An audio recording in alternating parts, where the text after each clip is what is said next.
Hello and Habarigani, and peace be to the ancestors who made all of this possible. Turtle Sage back again for another combat commentary.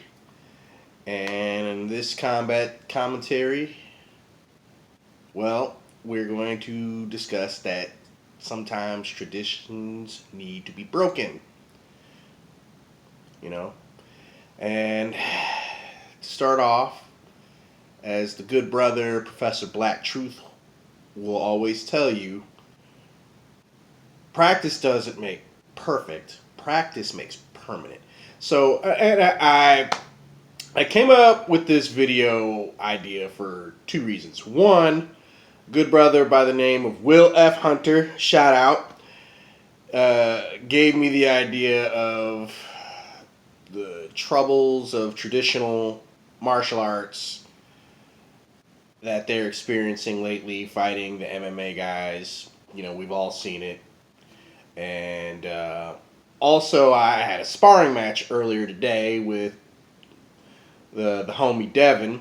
You've seen him in sparring videos before on my channel. But I digress. So, basically,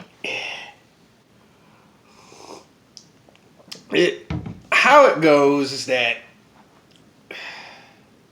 when I was sparring today, you know, whenever I spar with Devin, or really anyone for that matter, for the most part, it's always a time for me to experiment. And in this particular session, I clinched a lot more. And it was actually, it was really effective. And I thought to myself, well, as long as I've studied Taiji Chuan and Ninjutsu, why don't I clinch more? Both of those arts specialize in close quarters combat, locking up with someone, twisting, breaking, snapping, hitting them when you're up in their face. And I thought to myself, oh, well, the influence of my first instructor and first martial art, Mijong Lohan from Grandmaster Johnny Lee, is still in full effect. And in a little bit of history, when I lived in Dallas, the last 2 years, I was basically going to class almost, if not every day, every other day, and I was always doing Northern Long Fist. And when you do that constantly, you basically fall into a pattern. It's kind of like, I speak English. I'm learning other languages, but I speak English because I've been doing it every other day, so I develop an accent when I speak other languages. You hear my Midwestern American accent come out. So, there's that. So, even when I spar, it's like, oh, what you practice doesn't make perfect, practice makes permanent. And so I made it a point last night, like, okay, every move is a step and every step is a move. I was working on shadow boxing, working on my hands. And then I thought to myself, like, oh, I tried the peekaboo stance when I was fighting Devin. That didn't work much unless I was punching more. But since we were throwing kicks in, that Muay Thai stance worked more. And so, again, it never occurred to me, like, oh, I can get up on them. Well, the platform we were fighting on is this pavilion for those of you who live in St. Louis, Forest Park. There's iron rails on each side. It's near Steinberg Pond and rink where the ice skating ring is, and there's concrete everywhere, so we're not doing takedowns, we're not going to the ground, slamming each other to the ground like that. So again, we weren't doing it, but that still doesn't mean I couldn't clinch him. Well, eventually we locked up just cuz, and I basically kind of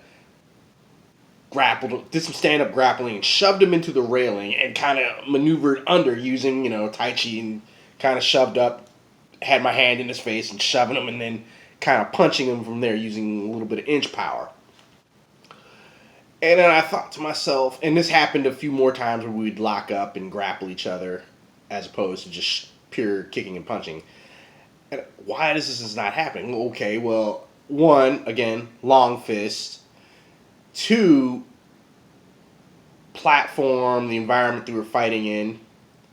And three, well, okay, in my mind, like, oh, the rule, I'm going by the dojo rules from Master Lee. I'm going by tournament rules when I go to ICMAC or karate tournament. That means, like, no takedowns, no clinching, no submissions or whatever. But I thought, like, why not? It's effective. You know? And you gotta ask yourself, what makes a tradition a tradition? Well, somewhere along the line with each and every fighting style on this planet, there was some great warrior, some great hero who took down the bad guys with a particular set of techniques or a particular weapon or a combination of both. And thus, everybody wants to be, like, again, goes back to picking your art and your teacher. Everybody respects a winner. So, again,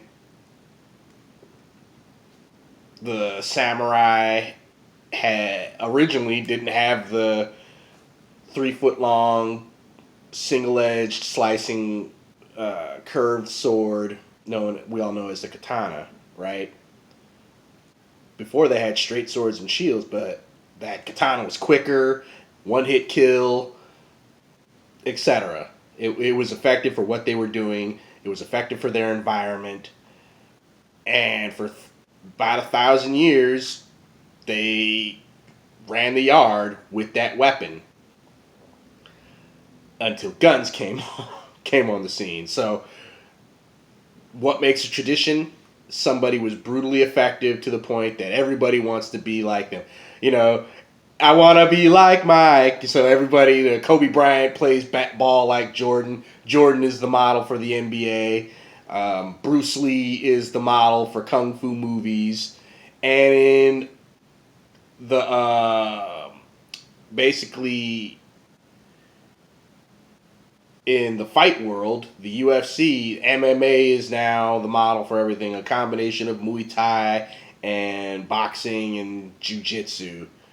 Why? The Gracies won the first UFC. Muay Thai is proven to be brutal. Boxing, Mike Tyson, Muhammad Ali, Floyd Mayweather Jr., Roy Jones Jr., Sugar Ray Leonard, all the greats. That is what makes a tradition. But what happens? What makes someone break a tradition? Well, someone decides to be themselves. And that's the beauty of fighting. I love Bruce Lee, but I could never do Bruce Lee the way Bruce Lee could do Bruce Lee. I love Muhammad Ali. Muhammad Ali is my hero. I love the way he can slip a punch or a gang of punches with his hands down. I can't do it the way he does it. I could never be like this. I got to do what Turtle Sage does. What is Turtle Sage? Well, okay, I can clinch. Wait a minute. I've been doing these arts for, Tai Chi a decade and ninjutsu about 6 years. Oh, I know how to grapple. I could shove a person around in the ring and I could use inch power. Why am I not doing this? So, I could still do that on the platform that we're doing, right?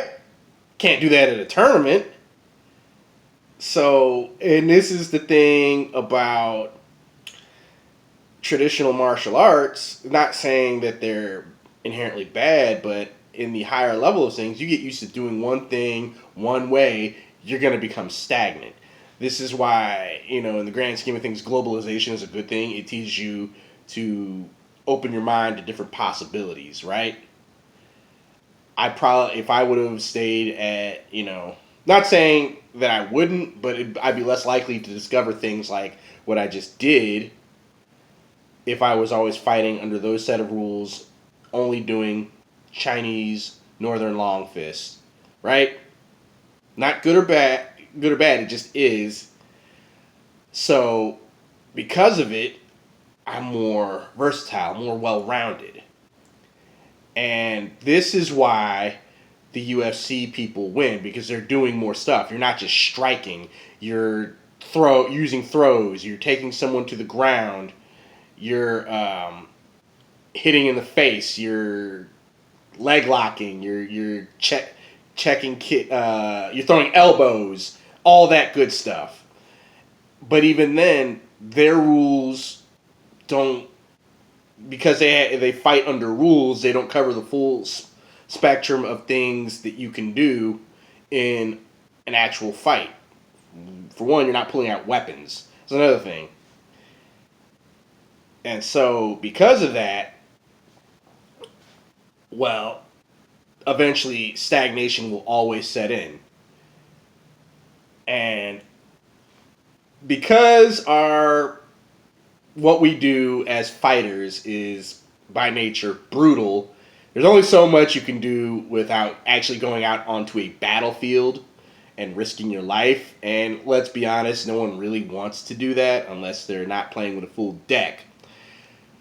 So, right now, guns, bombs, and planes run the yard. Soon, maybe cyber stuff is taking over, drones, what have you. But as the saying goes, what makes a tradition a winner? What changes a tradition? Well, somebody who beats the winner. And with that, I recommend to each and every one of you, whether you're doing traditional martial arts or the modern mixed martial arts, Sandow, whatever, forge your own path. Again, forge your own path. You know, what you do is what you do. No one can do you like you. And I had to figure that out. I had to reaffirm that today, and I'm glad it happened. And shout out to the homie Devin. Also, I got to worry about ducking your hooks, or because you're brutally fast. You do Wing Chun.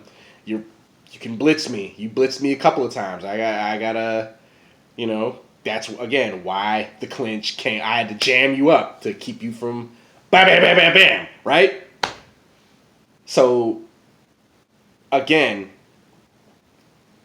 a lot of traditional people aren't used to fighting in the environment that the UFC people or the MMA people are fighting in, and they don't condition for it. If you don't condition for getting brutalized, getting your arm bent, you're not going to be ready for it, and therefore, because you're not prepared for a weapon you've never seen, you're going to have a harder time beating it.